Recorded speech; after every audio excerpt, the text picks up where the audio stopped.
Friends, when someone comes to a counselor or a therapist like me to find an answer to their frustrations, their stresses, their relationship conflicts, my job, if I'm doing it correctly, is not to give them advice or help them find a quick fix, but to actually help them in finding what is it that they need to change within themselves to be able to solve their problem. Now, this isn't easy for most people because inner change requires courage, effort, and commitment. And it is so much easier to find the solution outside of yourself, to believe that someone else is responsible for your misery and blame them, to find external methods and procedures like maybe wear a lucky charm or an amulet or be able to place an object at a certain point in your house. Now, please don't get me wrong. I'm not against astrology or Vastu. I think all these fields have their own merit. But all I'm trying to say is that unless you are able to identify the dysfunctional ways of thinking, communicating, and behaving that are coming in the way of your own happiness, you will not be able to achieve long-term benefit. So then, what is the way of finding inner change? Well, there is no one right answer. There are many paths, approaches that have worked for many people, but what I'd like to share with you today is a simple but fundamental 3-step process to inner change. So the first step in this 3-step process is what I'd like to describe as the habit of self-observation.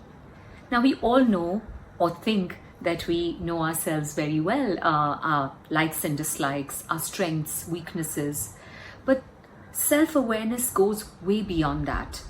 To give a small example, if I have a distinct way of speaking and I use a certain word or phrase very often in my speech, the whole world might be aware of it, but I might actually have never noticed it. It's so much easier to be aware of others and so much tougher to accurately be able to pinpoint things about ourselves because we often use denial or subconsciously like to use defense mechanisms to wrap our truth, which is sometimes uncomfortable to ourselves, in certain layers. Now, the idea is not to become more self-critical while doing this. In fact, as you will discover later, it fosters greater appreciation of the self and greater self-love. So when I say self-observation, what do I mean? Think of a person who has relationship conflict as a sore issue. For them, it would be a good idea to actually observe their interaction and communication with people.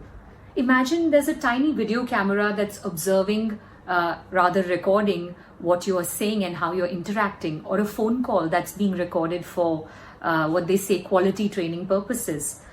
The idea is to step out of yourself and watch yourself without any judgment, without losing spontaneity. Simply watch yourself. So here are some of the things that you could watch out for in your communication. Are you a good listener? Do you interrupt people often in a conversation? Are you clear and concise in what you want to communicate, or do you tend to beat around the bush? Do you say something and mean the opposite of it? Are there questions that make you uncomfortable? What triggers anger in you? And as you observe more and more about your communication, you will also find repetitive patterns. Do you say sorry very often? Do you exaggerate facts when you're narrating something? Do you give too many compliments, or do you actually hold back appreciation because you find it difficult to say nice things to people? Is it hard for you to assert yourself when people overstep your boundaries? Or do you justify too often when you want to wriggle out of a commitment? Similarly, you can observe your thoughts. Say on a particular day, you're expecting a phone call from someone, an important call, and the person does not call you. It could be anyone. What goes on in your mind at that time? What are your thoughts? Observe your thoughts. You could also observe your behavior, especially connected to a particular goal.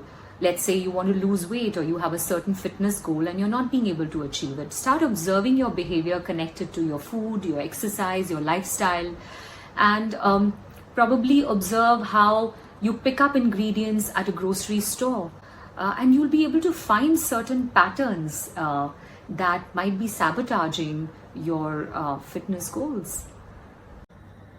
It is widely observed and scientifically proven that people who engage in daily mindfulness practices like yoga, breath work, meditation, a kind of spiritual practice, have a very natural ability to develop self-awareness most of the time. And one of the things that I believe in is actually in my prayer every day, asking for developing a deeper understanding of myself through self-awareness. And if you don't pray, then you can just make a simple, firm intent about it. Even that would go a long way. So this was all about step 1 of my 3-step process of inner change. What would help is if you could observe and then record all these observations in a journal so that you know what you come up with at the end of maybe 2 or 3 weeks. I'll come back very soon, so stay tuned for step number 2 in my next video. Until then, take care of yourselves. My name is Kanchan and you're watching Wellness Capsule 2.0.